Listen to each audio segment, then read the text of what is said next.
दोस्तों नमस्कार। आज के वीडियो में जो हम देखने वाले हैं प्रोटोकॉल, उसका नाम है मोड बस। मोड बस, पीएलसी, लोन वर्क्स, बैकनेट, ये सारे बहुत ही ज़्यादा इम्पोर्टेंट रजिस्टर हैं स्मार्ट सिटीज़ के केस में, या फिर हैवी मशीनरी को कनेक्ट करने के लिए, या इलेक्ट्रिकल कंपोनेंट को कनेक्ट करने के लिए, होम ऑटोमेशन में इनका बहुत ज़्यादा काम होता है। बहुत यूज़ होने वाले प्रोटोकॉल है। तो अभी हम चालू करेंगे मोड बस से। मोड बस क्या होता है, कैसे काम करता है, ये सब हम इसको समझने की कोशिश करेंगे। मोड बस जो डेवलप हुआ था, ये जो प्रोटोकॉल है ये डेवलप हुआ था 1979 में। मोडीकॉन करके एक कंपनी है, उसने इसको डेवलप किया था। बाद में ये स्नाइडर इलेक्ट्रिक के नाम से जाने लगी, और ये स्नाइडर इलेक्ट्रिक का जो हेड ऑफिस है वो फ्रांस में है, if I am right. Then ये इनने क्यों बनाया था, इनके क्या पीएलसी सिस्टम्स होते थे। पीएलसी सिस्टम का मतलब होता है प्रोग्रामेबल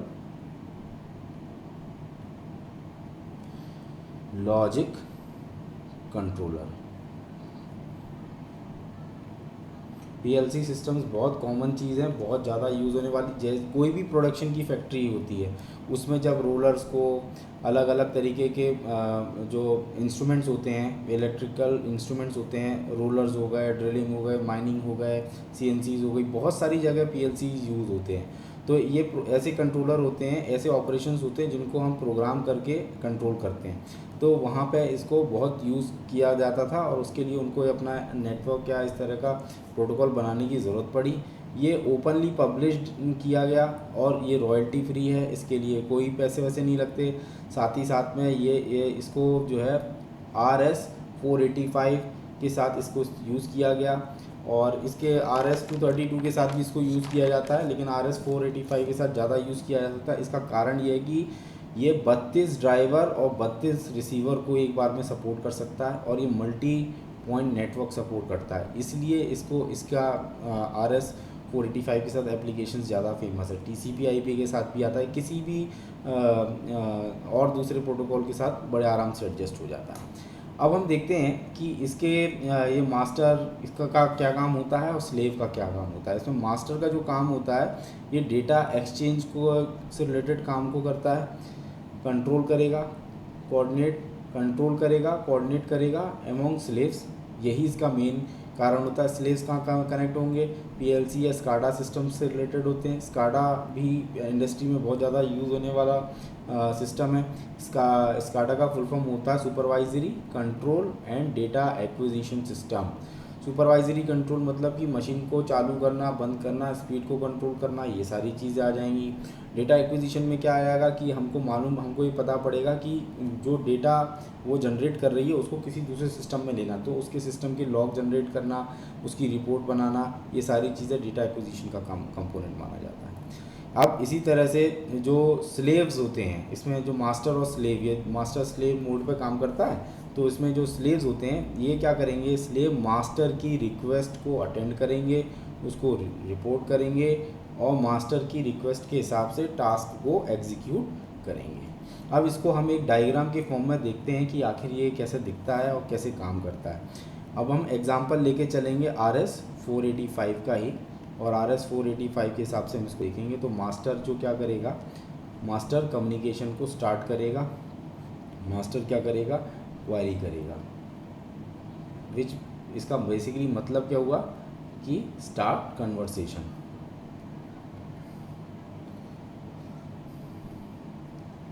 मास्टर कन्वर्सेशन को चालू कर रहा है। अब मास्टर ने जब कन्वर्सेशन चालू किया, क्वेरी करा, क्वेरी किसको करेगा, ये क्वेरी करेगा टू स्पेसिफिक स्लेव को, एक स्पेसिफिक स्लेव को ही क्वेरी करेगा, और स्लेव क्या करेगा, इसके हिसाब से रिस्पॉन्स करेगा,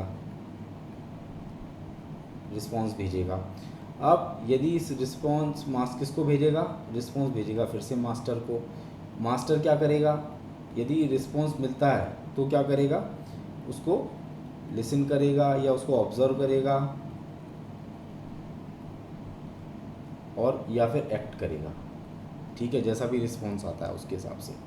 यदि रिस्पॉन्स नहीं मिलता है तो उस केस में क्या करेगा, इफ़ नो रिस्पॉन्स, उस केस में क्या करेगा, कब रिस्पॉन्स कब नहीं मिला, ऑन प्री डिफाइंड टाइम,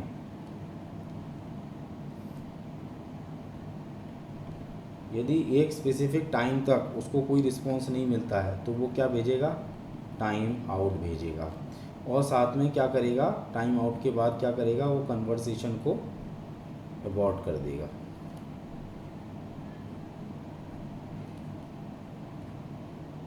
ये काम कर देगा। तो ये स्टेप्स होते हैं दोस्तों, ये समझने वाली बात है। और यदि ये हो गया एक मोटे तौर पे इसके क्या काम होते हैं, किस तरीके से ये बेसिकली काम करता है। इसमें और भी बहुत सारी जानकारी है जो हम अभी मैं आपको और बताऊंगा। और इसके फीचर पॉइंट्स देखते हैं, ये क्या क्या कर सकता है। ये बेसिकली क्या करेगा, मास्टर स्लेव सिस्टम में काम करेगा। मोड कौन, मोड बस मास्टर स्लेव मोड में काम करेगा, जैसा कि अभी हमने डायग्राम से भी देखा। और मास्टर जो है can communicate with multiple slave, one एक से भी बात कर सकता है और मल्टीपल स्लेव से भी बात कर सकता है, इस तरह से। तो मास्टर का जो बेसिकली कनेक्शन होता है वो इस केस में प्रोग्रामेबल लॉजिक कंट्रोल के साथ हो सकता है, DCS हो सकते हैं। DCS का फुल फॉर्म क्या होता है, डिस्ट्रीब्यूटेड कंट्रोल सिस्टम।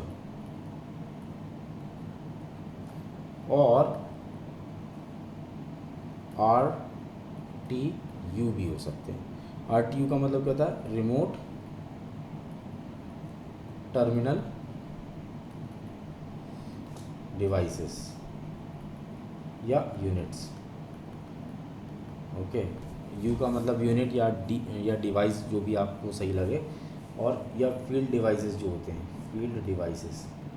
और इसमें दोस्तों समझने वाली बात है कि DTU और रिमोट टर्मिनल दो अलग अलग तरीके की चीज़ है।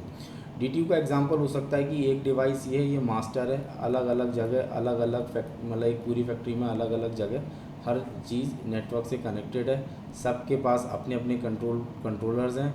बट लेकिन जब कम्युनिकेशन होगा तो मास्टर स्लेव मोड में कम्युनिकेशन होगा। लेकिन ये सब चीज़ें क्या है, ये रिमोटली नहीं है, ये एक ही कनेक्शन से एक टोपोलॉजी में कनेक्टेड है। रिमोट के केस में क्या होता है, ये हो गया आपका DCS। अब रिमोट के केस में क्या होगा कि यदि एक डिवाइस यहाँ पे लगा हुआ है, इसके साथ और सारे डिवाइसेस लगे हुए हैं, और साथ ही दूसरे लोकेशन पे या दूसरे ऑफिस में या दूसरी लोकेशन पे और सारे डिवाइसेस आपके लगे हुए हैं, तो इस केस में जो कम्युनिकेशन हो रहा है ना, ये रिमोट एक्सेस बता रहा है।